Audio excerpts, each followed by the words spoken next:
आज संपुक्त रायगढ़ जिला तरफ विषम कटक डायट अनुष्ठान ठारे समस्त टीएलएम बा एफएलएम आधारित टीएलएम कर्मशाला आयोजित कराइला एवं रायगढ़ जिलार कोण अनुकोण भल भल इनोवेटिव आइडिया नहीं शिक्षक शिक्षयित्री तथा एफएलएम टीचर शिक्षक शिक्षयित्री मैंने पहुँची विषम कटक रायगढ़ एवं ये गोटे मुख्य उद्देश्य था जो टीएलएम गुड़िक आसीला परस्पर शेयरिंग करने द्वारा भल टीएलएम गुड़िक आगामी दिन में कार्य करिवो एवं जहाँकि पिला मानकर सक्रिय अध्ययन कार्यक्रम में बहुत साहाय्य सहयोग करिवो बोली आशा कर। आज थिला हमर जिला स्तरीय शिक्षण सामग्री मेला रायगढ़ जिला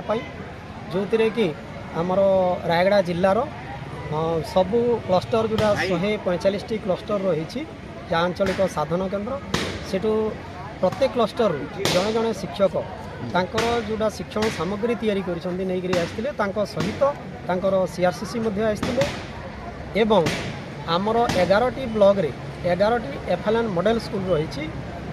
जोड़ा आमर स्टेट तरफ डायट तरफ प्रतिष्ठा होती तार मध्य शिक्षक शिक्षयित्री तांकर विभिन्न शिक्षण सामग्री नहीं आसते एवं आमर ये जो कम कर रायगढ़ जिले में 3टी एनजीओ जोड़ा क्लोरोफिल फाउंडेशन सिनी एवं सिनी टाटा ट्रस्ट से मानकर टीम आसते शिक्षण सामग्री नहीं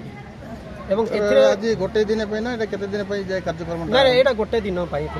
जोड़ा आमर स्टेट तरफ आमको निर्देश दि जाता जे गोटे दिन करने तेणु ये कौन है आमर जो शिक्षक शिक्षयित्री बंधु शिक्षण सामग्री नहीं आसते समस्ते समस्त देखिले जहाद्वारा गोटे शेयरिंग है एवं निज निज विद्यालय गलापर से अन्यर जहाँ देखिले सी गुड़िक निजे प्रस्तुत करेंगे जहाँफल आम रायगढ़ जिलार गुणात्मक मान वृद्धि हो शिक्षा क्षेत्र। आज शिक्षक सामग्री मेला बा एग्जिबिशन जो अनुष्ठित होता शिक्षापी यार बहुत किसी उपयोग अच्छी बहुत गुटे इनोवेटिव टीएलएम गुड़िक आसाला जहाँकि श्रेणीगृह शिक्षापी अपरिहार्य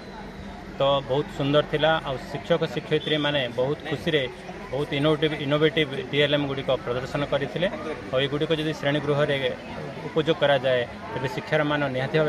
वृद्धि पाइब और बहुत उन्नति हो यहाँ आम आशा रखुँ।